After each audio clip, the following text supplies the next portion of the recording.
अस्सलाम वालेकुम नाज़रीन, मैं हूं अरसलान खोकर। आप देख रहे हैं PSL 10 स्पेशल ट्रांसमिशन। टकराव जीत का मज़ेदार मैचेस का सिलसिला इख्तितामी मराहिल में पहुंच रहा है।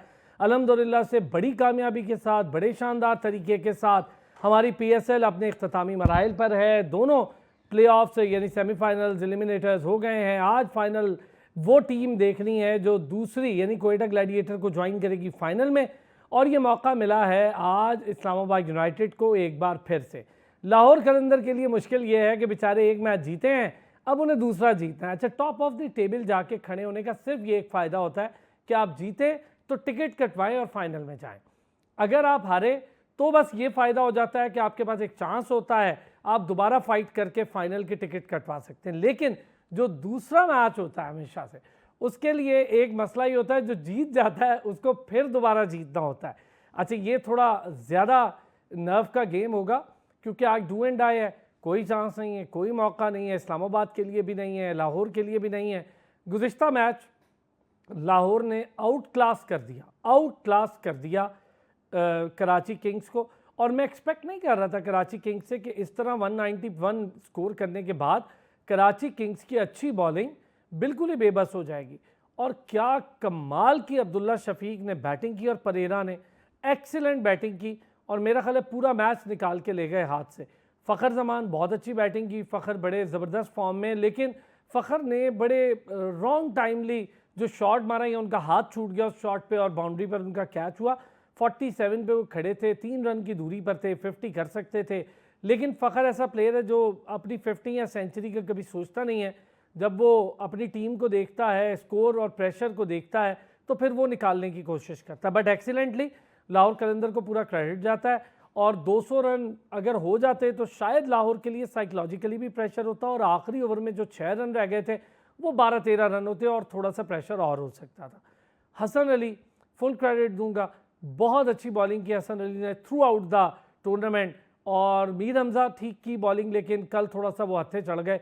और अब्दुल्ला शफीक क्या कमाल की इतने प्रेशर मैच में बैटिंग की है, क्लासी शॉट्स, क्लासी, कोई चांस नहीं, कोई बेवकूफ़ी नहीं, कोई रॉन्ग शॉट नहीं, इतनी खूबसूरत क्राफ्टेड इनिंग कि मज़ा आ गया देखने वालों को भी, और जो वहाँ ग्राउंड में बैठे होंगे उनका तो अलग ही एक मज़ा होगा। और ज़ाहिर है अब्दुल्ला जब उसको खेल रहे थे तो खुद एंजॉय कर रहे थे, और क्या टाइमिंग करते, क्या ब्लेड का यूज़ किया उन्होंने बैट किया, और इतना शानदार चारों जानिब स्ट्रोक्स लगाए।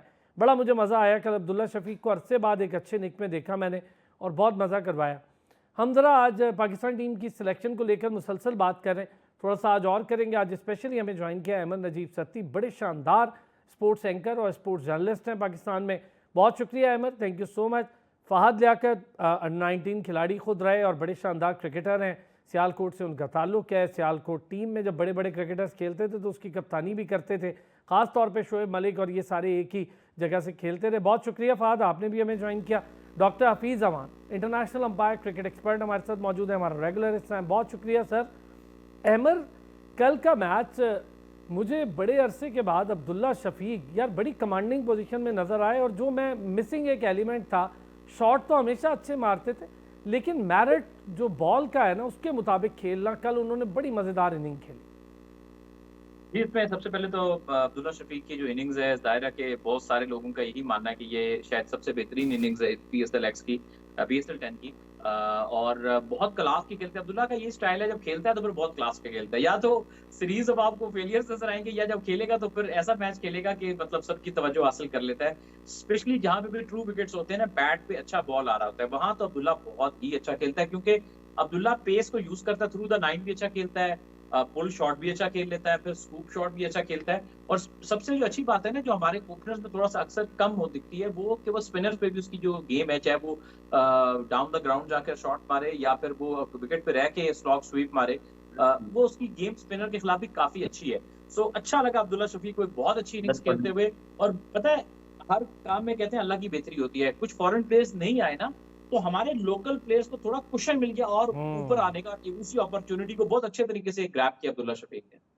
अच्छा डॉक्टर साहब, अब्दुल्ला शफीक की कल इनिंग देख के सबसे ज़्यादा जो मुझे मज़ा आया ना वो ये था कि यार जब आप नए लड़के देख रहे हों या खेलता हुआ देखें ना अब्दुल्ला शफीक, बाबर आजम, इस जैसे प्लेयर्स को, तो जब ये अपनी इनिंग खेलते हैं ना तो ऐसे नहीं लगता कि बस शॉट मारा और छक्का हो गया। नहीं, वो प्रॉपर लगता है कि टाइम किया, मिडल हुआ, शॉट मारा, पूरी बॉडी मूवमेंट की, पिच का इस्तेमाल किया, विकेट का इस्तेमाल किया, बॉलर की लेंथ और लाइन का इस्तेमाल किया, तो बड़ी शानदार तरीके से। हसन अली बड़े इनफॉर्म बॉलर हैं, उनको भी छक्के मारे हैं उन्होंने। अब्दुल्ला शफीक का कल दिन, तो हर स्पोर्ट्स में एक बड़ी आम सी मिथ है ना कि आज उसका दिन है, जैसे कभी टीम का दिन होता है, किसी प्लेयर का दिन होता है।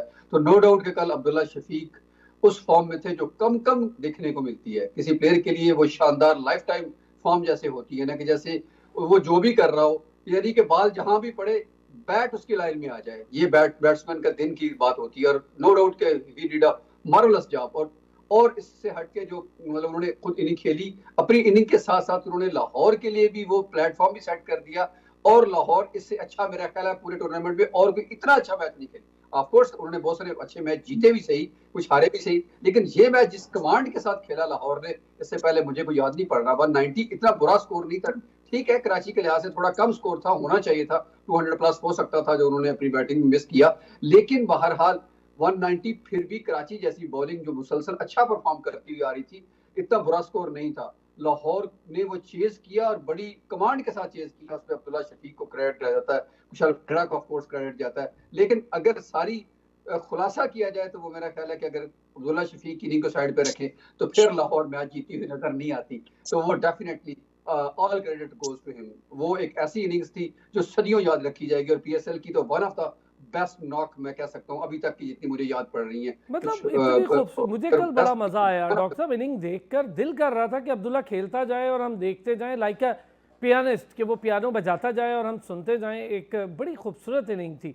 फहद क्या कहेंगे जी अब्दुल्ला शफीक और उसकी कमाल की इनिंग और लाहौर कलंदर की जीत? इस्लान में बात ये है, इफ यू रिमेम्बर, मैं आपके साथ जितनी दफा भी बैठा हूँ, मैंने एक बात करता था कि T20 is not all about hitting slogging shots. ठीक है, ये सिर्फ समझने की, कंसीव करने की, अंडरस्टैंड करने की बात है। और जो बंदा, अब आप लोग क्यों बार बार कह रहे हो कि यार ये one of the best innings थी पीएसएल की, उसने कोई 150 स्कोर तो नहीं किया, लेकिन उसने जितना भी की है वो क्लासिकल की है, क्लासी शॉटें मारी हैं।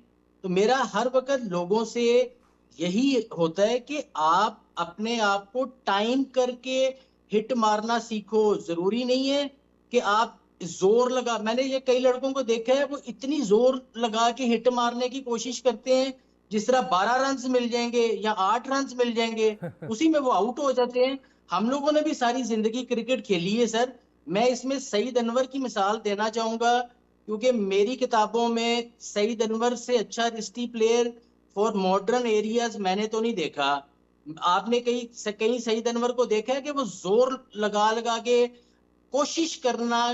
देखो, आप अच्छे बॉल को रिस्पेक्ट दो, बेशक वो T20 है, वनडे है या टेस्ट मैच है, आपको लूज बॉल करेगा। जहां लूज बॉल मिलता है आप सिर्फ टाइम करते हो। और आजकल तो इतनी बैटिंग विकेट्स हैं, बाउंड्रीज छोटी हो गई हैं, लेकिन कल आप अब्दुल्ला के छक्के देखें, वो हर ग्राउंड का छक्का था, वो इतना अच्छा टाइम हो रहा था। तो बेसिकली ये नए लड़कों को लर्न करने की कोशिश है कि क्रिकेट अगर जोर का काम होता तो गुजरावाला के सारे पहलवान क्रिकेटर होते। ये हमें हमारा कोच मिसाल देता होता था, अल्लाह बख्शे अली जिया साहब, अल्लाह उनको जन्नत में करवट करवट जगह अता फरमाए। वो फरमाते थे कि क्रिकेट जोर का काम नहीं है, cricket is all about timing. Whether you are batting, whether you are bowling और whether you are fielding, eyes on the ball और टाइम टाइम टाइम को आपने पकड़ना है। सिर्फ जोर का कोई काम नहीं क्रिकेट में। ये बात समझ में नहीं आ रही है। आप बॉलर्स को देख लें डेप्थ ओवर में, मुझे रऊफ साहब की समझ नहीं आ रही कि उनको इतने साल हो गए हैं आखिरी ओवर्स में शॉर्ट बॉल पे छक्का खाते हुए। या तो उस बंदे को मजा आता है, वो जानबूझ के शॉर्ट बॉल करके थर्ड मैन पे छक्का खाता है, हर मैच में वो ये करता है, उसको बताने वाला, उसको सिखाने वाला कोई नहीं है। और ये ऊपर मैं से अभी लाहौर पूछ ने, लेता हूँ, अभी पूछ लेता हूँ, कैसे बंदे हाँ से जी, जो सबसे ज्यादा डोमेस्टिक कवर करते हैं और बड़े शानदार तरीके से चीजें देखते हैं। अहमर, हारिस रऊफ, क्या इश्यूज चल रहे हैं हारिस रऊफ के? मतलब फहद ने भी इस पर बात की, आप भी अक्सर, मैं और आप भी करते हैं। इशू क्या है? हारिस बड़ा अच्छा पेस बॉलर है, सारा कुछ है, लेकिन जो स्कोर देने वाला एक बड़ा एलिमेंट है उसका, वो बहुत ज़्यादा है। वो समझ नहीं आता कि अगर एक बॉल पे छक्का पड़ रहा है, तो फिर वहीं बॉल्स क्यों करनी है? उसमें अरसलान देखिए, इसमें बड़ी सिंपल सी बात है, रॉकेट साइंस नहीं है। ये लड़के सारा साल T20 क्रिकेट खेलते हैं। हारिस ने अभी इस सीजन में कुछ 1-2 फर्स्ट क्लास मैच खेले थे। इनको जब ये T20 क्रिकेट खेलेंगे तो ये 4 ओवर के बॉलर रह जाते हैं और आहिस्ता से करके फिर 2 ओवर के रह जाएंगे। तो बात ये है कि हारिस के पास वो कंट्रोल ही नहीं है। एक बॉल आगे करेगा, एक पीछे करेगा, एक टांग पे करेगा, एक बाहर करेगा। सो ये पेस है और उसके अलावा डायरेक्शन कोई नहीं है। डायरेक्शन के बगैर पेस जो होती है वो तोहफा होती है, क्योंकि बैट्समैन ने उसमें बैट में लाना है, उतनी स्पीड से फिर जो है वो बॉल कैरी भी करेगा ना, ट्रैवल भी करेगा। सो मेरा इन हारिस रऊफ को इस वक्त, जैसे अल्लाह ना करे किसी को कैंसर डायग्नोज होता है ना, इसी तरह से उस संजीदगी से हारिस रऊफ को फर्स्ट क्लास क्रिकेट खेलनी चाहिए। कोई 5-6 मैच खेले। इन लड़कों को हमारी समझ नहीं है कि यार तुम लोग प्रॉपर बड़ी क्रिकेट नहीं खेलते हो, तो आहिस्ता आहिस्ता तुम बड़ी लीग से ड्रॉप होकर छोटी लीग में आओगे, वो छोटी में भी फारिग हो जाओगे। सो अपने करियर को भी लंबा करने के लिए, इवन बड़ी T20 क्रिकेट में भी रेलेवेंट रहने के लिए आपको अपना स्किल बढ़ाना पड़ेगा, और स्किल फर्स्ट क्लास क्रिकेट खेलने से आता है। जहां लंबा स्पेल करेगा तो सबसे बड़ा फायदा ये होगा, इसकी बॉडी खुलेगी, इसकी जो बॉलिंग मेमोरी है वो बड़ी होगी, इसके मसल मेमोरी बड़ी होगी, इसकी लाइन कि एक बॉलर, चलो ज्यादा नहीं तो अच्छे बॉलर की ये निशानी होती है, वो 6 में से कम 4 गेंदें अच्छी जगह पे गिरा लेता है। इनकी 1-2 भी बड़ी मुश्किल से गिरती हैं, तो इनको जो कंट्रोल होता है ना कि यार जिधर मैं चाह रहा हूँ वहां पे गेंद गिरे, एक तो ये मसला है कि उनके पास कंट्रोल नहीं है, क्योंकि खेलते ही T20 क्रिकेट है। दूसरा ये कि हारिस रऊफ जब आया था तो इसकी जो वजह शोहरत थी वो उसके यॉर्कर थे। अब वो यॉर्कर उससे लगते नहीं है या डरता है, तो समथिंग उसको स्किल में भी कमी है। सो फर्स्ट क्लास क्रिकेट खेलने से एक तो उसको प्लान करना है, क्योंकि बैट्समैन को प्लान करके कैसे आउट करते हैं, क्योंकि T20 में तो अक्सर बैट्समैन गलत शॉट मार के भी आउट हो जाता है। उसको डिफरेंट सिनेरियो में बॉलिंग कैसे करते हैं, किस बैट्समैन को मैंने कैसे आउट करना है, फील्ड सेट करके कभी किसी को आगे खिला के आउट करूंगा, कभी किसी को बाउंसर करके आउट करूंगा। और बाउंसर का मतलब होता है बाउंसर, शॉर्ट पिच नहीं। बाउंसर मीन कि आपके नोज लेवल पे, आपके आई लेवल पे बाउंसर आना चाहिए, ताकि आप बैट्समैन को चैलेंज करो। और बाउंसर कहाँ करना है, बिल्कुल ही लेग साइड पे करोगे तो टॉप एज लेके भी छक्का हो जाता है। थोड़ा आपको कैलकुलेट करके हर चीज करनी है। अहमर बड़ी जबरदस्त बात की। अहमर, ये जो बाउंसर और शॉर्ट पिच, इसका थोड़ा सा फर्क, इस पर भी मैं आप सारों से बात करता हूं। और ये जो आपने कहा ना कि जब आप बड़ी क्रिकेट खेलते हैं आपकी मसल मेमोरी बनती है, नॉट फॉर बैट्समैन, ये बॉलर के लिए भी है।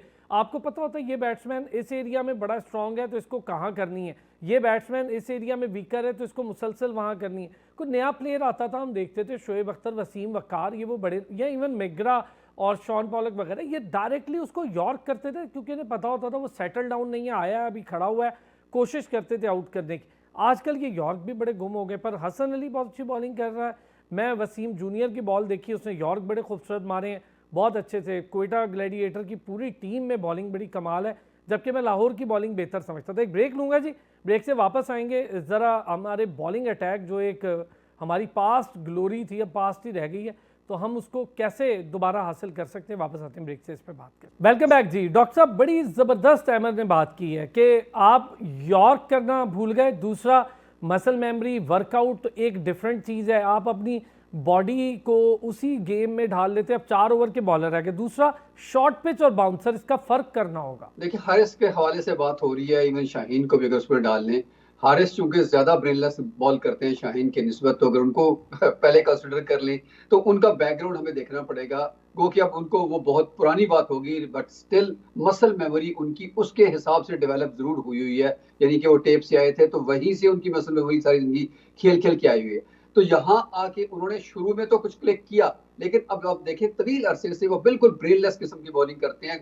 बिल्कुल ठीक कहा अमर भाई ने कि उनको समझ ही नहीं आती कि मैं इस बैट्समैन की स्ट्रेंथ क्या है और इसकी वीकनेस क्या है। वो अपनी ही कोई स्ट्रेंथ बना लेते हैं खुद से, माइंड में जो भी उनके होता है, और फिर उसके बाद उस पर जोर लगा के गेंद किए जाते हैं।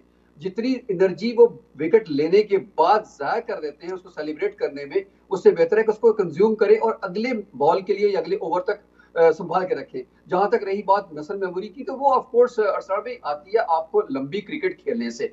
आपको पता होना चाहिए, वसीम अकरम ने हजारों दफा ये बात एक्सप्लेन की है कि जब मैंने बहुत सारी चीजें सीखी, बहुत सारी बालें सीखी, तो मैंने शुरू में आहिस्ता आहिस्ता आहिस्ता आहिस्ता जैसे मैंने डेवलप की, तो खुद से डेवलप की। एक दफा हुई, नहीं हुई, हल्की हुई, फिर किया, करते करते करते तो हजारों ओवर्स किए। सकलाल मुश्ताक ने बारहा बताया कि वो कितने 100 बॉल डेली किया करते थे। तो यहाँ ये लोग तो फर्स्ट क्लास खेलने को तैयार नहीं है, तो लंबी बॉलिंग कौन करेगा। अच्छा, तो एक चीज मैं, आप चूंकि एक्सपर्ट्स सारे मौजूद हैं, मैं इससे पहले कि फहद आपके पास आऊं, अहमद छोटा सा कमेंट इस पे करें।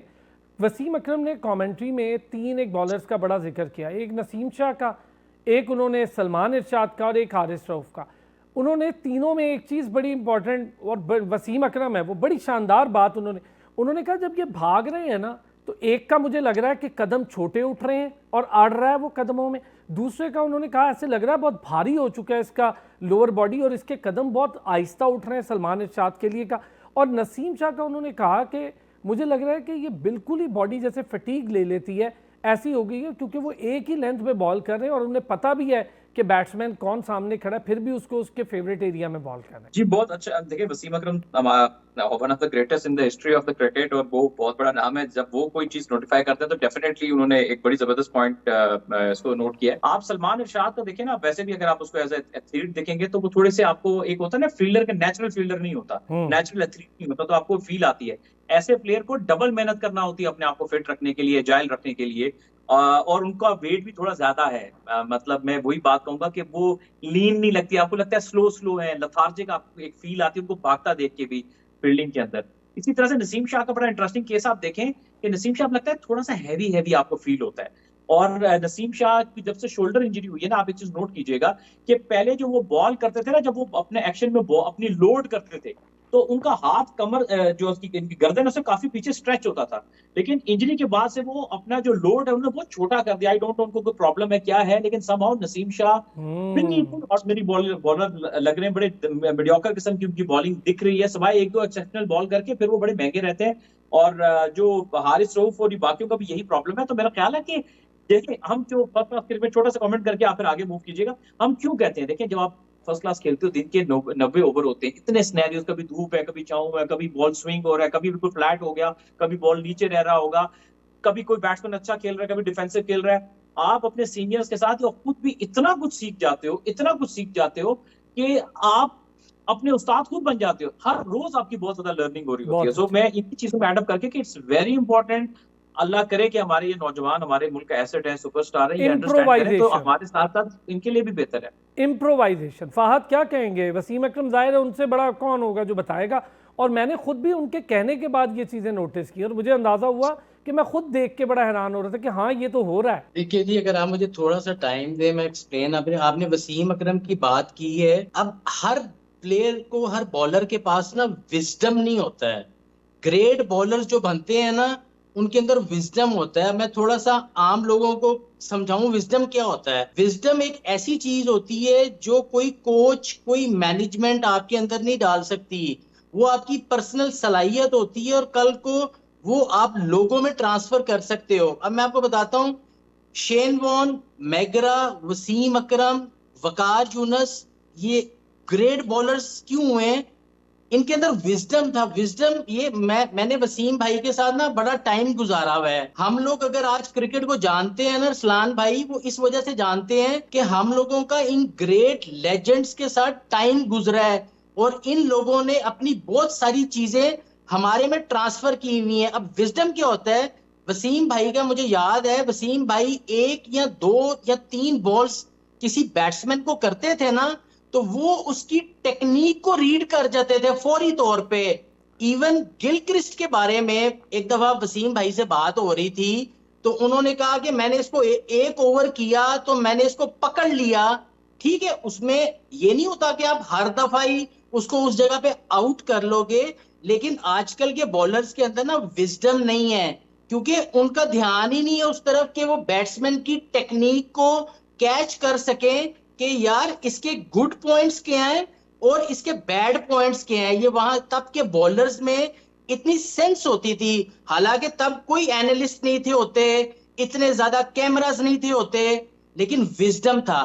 अब आप मुझे एक छोटी सी बात बताएं, वसीम वकार ने इतने ज्यादा आउट किए हैं सारी जिंदगी, वो उनके जो मेजर आउट्स हैं, क्या वो बाउंसर्स पे हैं या वो यॉर्कर्स पे हैं?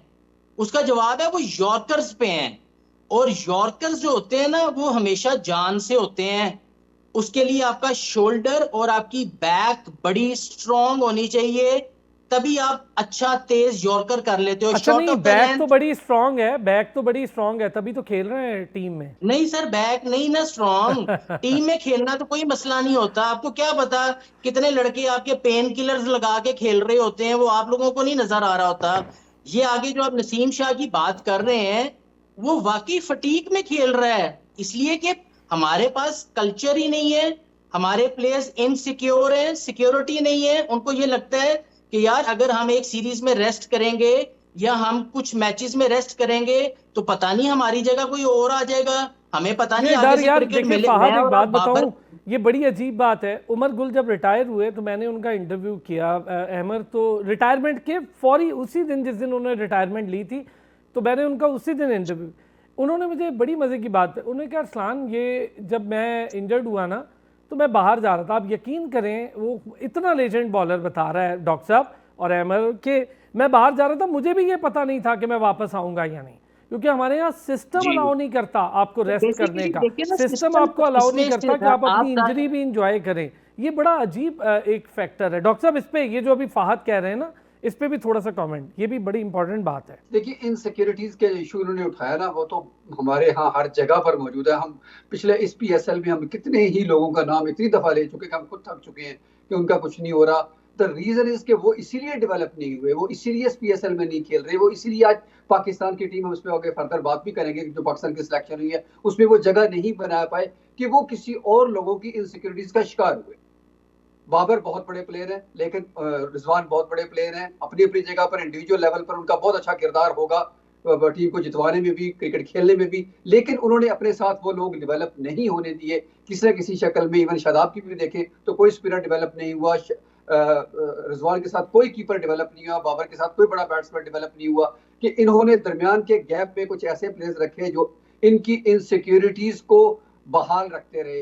रिजवान ने पीछे हारिस को रखा, दूसरे लोगों को नहीं रखा। हमेशा हमें भी पता है कि हारिस नहीं खेलेगा रिजवान की जगह पर, जब वो खेलेगा वन ऑफ खेलेगा तो तीसरा बंदा हसीबुल्लाह, और वो अलग डिबेट है, वो बैठा हुआ था, डोमेस्टिक परफॉर्म करके आया था, लेकिन वो पीछे ही बैठा रह गया। इसी तरह बैट्समैनों को अब अगर थोड़ा पीछे चले जाएं, एक बैट्समैन अमर भाई भी आपको तो सबको बहुत अच्छी तरह याद होगा, उस्मान सलाहुद्दीन कहाँ गया, कितना अच्छा टैलेंट था, बड़ा स्टाइलिश प्लेयर, बहुत स्टाइलिश, बड़ा खूबसूरत। अच्छा, फिर एक पेशावर का प्लेयर था, if I am not wrong, Ahmar को शायद याद होगा, आदिल नाम था, मिडिल ऑर्डर का बैट्समैन, आदिल या Adil, if I am not wrong.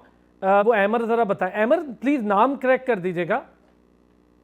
आप गालिबन आदिल अमीन की बात कर रहे हैं। वो बड़ा क्लास का मिडिल ऑर्डर बैट्समैन था, उस बेचारे को भी डॉक्टर साहब कभी चांस नहीं मिला। असल में पता है क्या इसी तरह असलाम भाई, स्पिनर्स को भी आप बात ये देख है लें कि कि जो है अपने शादाब, उन्होंने कोई स्पिनर ऐसा डेवलप नहीं होने दिया अपने आसपास, ले दे के आके इतने सालों के बाद डेवलप हुआ भी थोड़ा बहुत तो अबरार हुआ, वो भी अपने ही जैसा कि वो तो पीछे बैठ ही जाएगा। उसकी भी वही बैक जो आप बात कर रहे हैं कि बैक उनकी भी नहीं है, स्ट्रॉन्ग बैक नहीं है, यानी कि तो वो भी किसी वक्त भी बाहर बैठ जाएंगे। अभी की सिलेक्शन देख ले, ये सारी किस बात की गमबाजी कर रही है कि कौन कौन है, डिजर्व कौन करते थे और खेल कौन रहे हैं। अफरीदी नहीं है उसमें, हसन अली, मैं ये नहीं कह हसन अली परफॉर्म करके हैं, लेकिन बहरहाल वो ग्रुप का हिस्सा है। और बहुत सारे लोग जो आ गए हैं टीम में, कैसे आए ये सबको पता है, उसके बताने की जरूरत नहीं है। परफॉर्मेंस वाले लोग देखिए, इस सीरीज का सबसे बेस्ट हाल ये था कि अली रजा को खिलाया जाता, नसीम शाह को ना खिलाया जाता, हारिस रऊफ को ना खिलाया जाता, अब्बास अफरीदी को खिलाया जाता। आज इसलिए कि अली रजा को या अपने जो है मोहम्मद वसीम जूनियर को या अब्बास अफरीदी को अपने कदों पर बोझ फील होता कि हाँ आज मैंने लीड करना है। हमेशा मैंने शाहीन अग्री डॉक्टर साहब, अग्री, इस बात से आपकी अग्री। अहमर, ये जो अभी सिलेक्शन वाली है, मैं अगला हिस्सा पूरा सिलेक्शन पर करूंगा, अगला पार्ट, लेकिन आप कुछ कह रहे थे आदिल अमीन की जब बात हो रही थी। जी बिल्कुल ऐसा ही। देखिए हमारे यहाँ ना कुछ खिलाड़ियों का वैसे ही जहन बना लिया जाता है कि यार ये खिलाड़ी को एक इमेज बना लिया जाता है, दरअसल वो भी उस मैयार पे होते नहीं है। और कुछ खिलाड़ियों की गेम काफी अच्छी होती है और हमने उनका एक इमेज बड़ा हल्का बनाया था कि यार नहीं, ये डोमेस्टिक के लेवल तक ही ठीक है।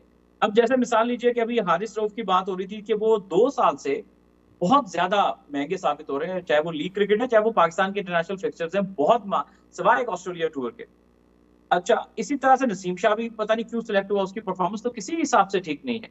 आपने खुरम शहजाद को सिलेक्ट नहीं किया, इतना अच्छा नया बॉल कर रहा है यार वो, मतलब 140 को भी टच कर रहा है, मतलब उसमें एक आपको पोटेंशियल नजर आता है कि अच्छे सालों में बॉल कर रहे हैं। फास्ट बॉलर के थोड़े ही अच्छे साल होते हैं। अच्छा सॉरी अहमर, एक ब्रेक की तरफ जाना है, आप अपनी बात पूरी कीजिएगा, एक छोटा सा ब्रेक लेता हूँ। जो ब्रेक से आती है बड़ी मजे की इंपॉर्टेंट डिस्कशन है, इस पर हम बात करते हैं। Welcome back Ahmar. अच्छा, इसमें आप जरा अहमर एडअप भी कर दें, अली रजा क्या अभी चांस देना ठीक था या ठीक है कि उसको थोड़ा और पॉलिश होने से? दूसरा सुफियान मुकीम ने किसकी कमेटी खा ली है कि उसको मौका ही नहीं मिल रहा बेचारे को? फिर मुझे समझ नहीं आ रहा, मेहरान मुमताज़, ये सारे उठा के पेशावर ज़ल्मी ने एक साथ रख लिए और खिलाया एक को भी नहीं, समझ में नहीं आया। जी बिल्कुल। अब जैसे मैं एक प्लेयर और की एग्जांपल दूंगा, हुसैन तलत। मेरा ख्याल है कि T20 उसके खेलने के हिसाब से इतना मौजूद फॉर्मेट नहीं है। उसने बड़ा अच्छा परफॉर्म किया 2-3 सालों में, मुश्किल नंबरों पे, ऊपर 5 पे आके बैटिंग की, 6 पे, ये बड़ा मुश्किल नंबर होता है।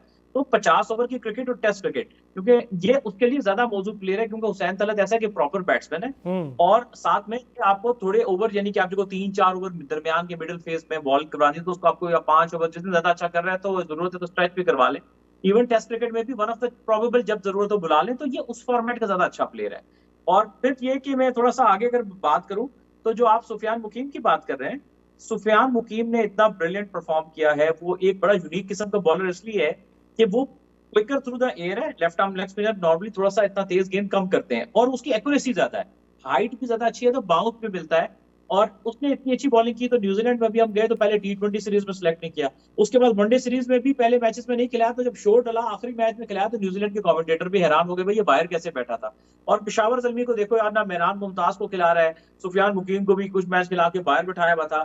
सो सर, ये आपकी फ्रेंचाइजेस जो सारा साल प्लेयर बेचती है ना, कि हमने डेवलप किया, हमने डेवलप किया, फिर ये आप ये तुरंत बेचना बंद करें। आप यंगस्टर को बाहर बिठा के आप कहते हैं जी, चाहे 2 ओवर साइम से करा लो, 2 ओवर किसी और पार्ट टाइमर से करा लो, और आपके जेन्युइन स्पिनर बाहर बैठे, फिर आप कहेंगे बस ठीक है यार, आके टीवी पे एक्सेप्ट करेंगे, this is a business model, we are only making the strategies that is those strategies that is helping to our winning cause, but सही वी आर बात है। Not here for the player development. Just accept the truth. आपको वो सच तस्लीम करना चाहिए, वरना तो बहुत ज्यादती है यार। आपके प्रीमियर प्लेयर, जिनको पाकिस्तान के पोटेंशियल प्लेयर हैं, उनको पूरा पूरा सीजन आप बाहर बिठा रहे हो। चैंपियंस कप में मेहरान मुमताज को बहुत कम मैच मिले, ज्यादातर बाहर बिठाया गया, तो प्लेयर किधर सीखेगा? वो क्या मतलब यार कि आप पोलो ये ग्राउंड में जाके देखिए, आप उसको फ्यूचर प्रॉस्पेक्ट कहते हैं। चैंपियंस ट्रॉफी से आपने बाहर कर दिया, मेजर टूर्नामेंट्स आते हैं वहाँ से आप बाहर कर देते हैं, PSL जैसा इवेंट होता है जहाँ पर पाकिस्तान के लड़कों का खेलना बड़ा लाजमी होना चाहिए, वहाँ से बाहर बिठा। चले, इसका कुछ क्रेडिट मैं लाहौर को ज़रूर देता हूँ, लाहौर हिम्मत कर लेता है। नईम परफॉर्म नहीं कर रहा था, वो खिला रहे थे, फिर क्या परफॉर्म किया उस लड़के ने, उस पर थोड़ा वर्कआउट कर लें। वो T20 का बहुत अच्छा प्रॉस्पेक्ट है, मेरा ये ख्याल है उस पर वर्कआउट करना चाहिए। अच्छा जी, अब आते हैं, चूँकि आज का मैच भी बड़ा इंपॉर्टेंट है, फहद क्या देख रहे हैं जी इस्लामाबाद के साथ लाहौर का जो आज जोड़ पड़ रहा है? सर देखिए, लाहौर ने पहले 2 मैच जीते हुए हैं, they have slightly psychological edge on them.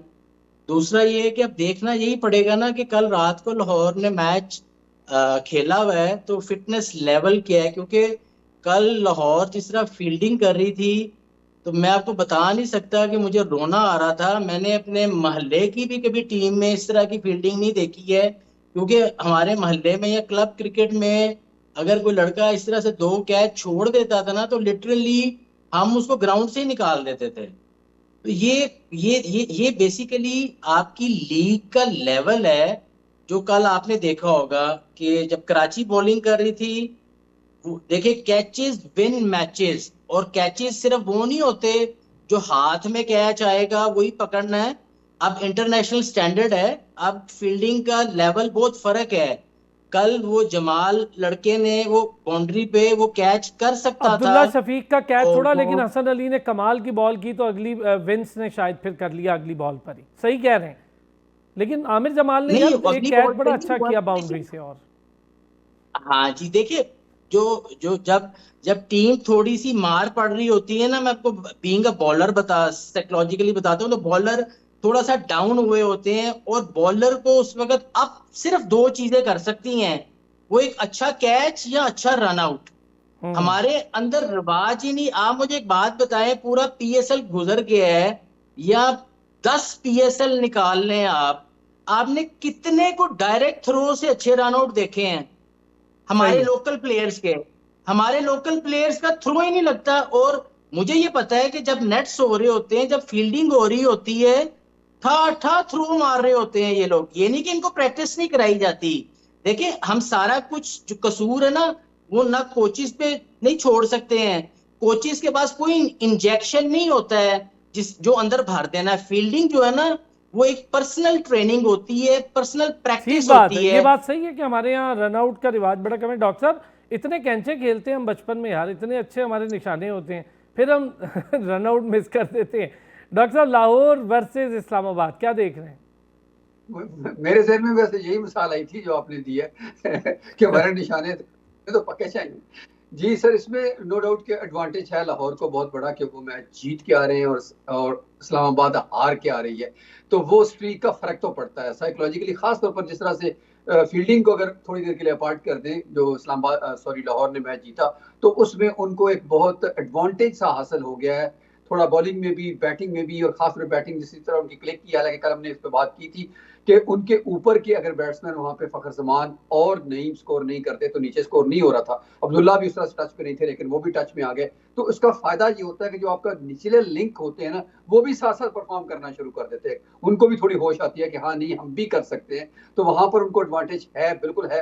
Islamabad थोड़ा सा स्लाइटली वो पहले वाले स्पेल के बाद अप एंड डाउन है, और जैसे हमने बात की उनके कप्तान की भी, तो कप्तान की अपनी परफॉर्मेंस भी काफी मशकूक है इस लिहाज से कि आप लास्ट मैच में आप देख रहे थे कि उन्होंने छठे बॉलर के तौर पर आए, अगर वो बेन थॉमसन को 2 ओवरों में 31 रन ना पड़ते तो इसका मतलब है कि शादाब ओवर करने ना आते। आप बॉलिंग कप्तान खेल रहे हैं तो फिर बता दें कि मैं 10 प्लेयरों के साथ अपने खेलना है, मैं सिर्फ कप्तानी करूंगा, तो ये आप इस तरह छुप के अगर खेलेंगे तो फिर आपकी टीम जीत नहीं सकती। कोई एक आध दिन फ्लूक लग जाता है, लेकिन वो रोजाना नहीं लगता। वो एलेक्स हेल्स लगा देगा या आपका वो वन डिड्यूसर लगा दे तो अलग बात है, लेकिन आपकी लोकल टीम, आपकी कप्तानी, आपके साथ वाइस कप्तान भी है जो आप दोनों पाकिस्तान के कप्तान हैं, यहाँ आज आपकी कप्तानी फिर से टेस्ट होगी। पिछले में नाकाम हुए थे आप, क्यों? इसलिए कि आगे आपने बांग्लादेश की सीरीज में भी वाइस कप्तान और कप्तान के तौर पर दोनों ने जाना है, तो ये एक बिग टेस्ट होगा, लेकिन इस वक्त मुझे लगता है कि लाहौर को ज्यादा एडवांटेज हासिल है। क्या कहेंगे अहमद, लाहौर वर्सेस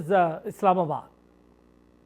देखिए, क्लियर कट एडवांटेज तो लाहौर का, जैसे डॉक्टर साहब ने भी कहा कि एक तो उनको होम ग्राउंड भी है और मोमेंटम भी उनके साथ है, जिस तरह की कल उन्होंने विक्ट्री हासिल की है, थोड़ी टीम भी बेहतर शेप में दिख रही है।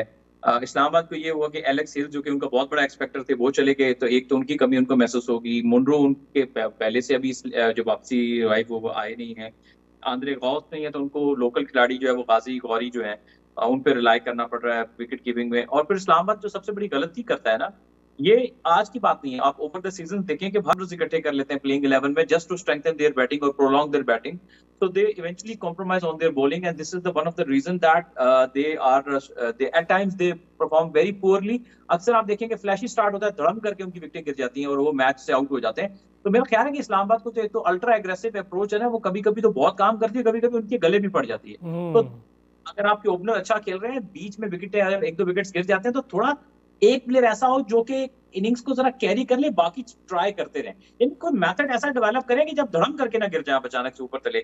और दूसरा ये है कि मैं आपको बताऊं, गाजी गौरी जो है ना, वो स्लॉग अच्छा कर लेता है स्पेशली स्पिनर पे, और उसको पाकिस्तान में ना इतना ज्यादा नहीं प्लेयर्स ने देखा हुआ। तो मेरा ख्याल है कि 1-2 बातें करना चाहूंगा। गाजी गौरी को अगर कोई सिचुएशन ऐसी बने ना कि ऊपर अच्छा स्टार्ट मिल गया, तो उसको एक हम जो कहते हैं ना कि वो लो वैल्यू विकेट उसके तौर पे जरा ऊपर भेज दें गाजी गौरी को। पीछे वैसे भी कोई फायदा नहीं है कि चांस लेने, हो सकता है वो कैमियो खेल जाए, 20-25-30 रन का मोमेंटम दे जाए। दूसरा जो लाहौर से एक प्लेयर है जिसको शायद लोग इतना रेट नहीं करते, जब 2019 में पाकिस्तान श्रीलंका आई थी तो मैंने उनके लिए छोटा सा एक रैप बनाया था, उसका एक जुमला सुनाऊंगा कि लाज अलग सा चौके छक्के मारे वो है राजा पाक्सा, राजा पाक्सा बड़ो चाबी तक पाक्सा।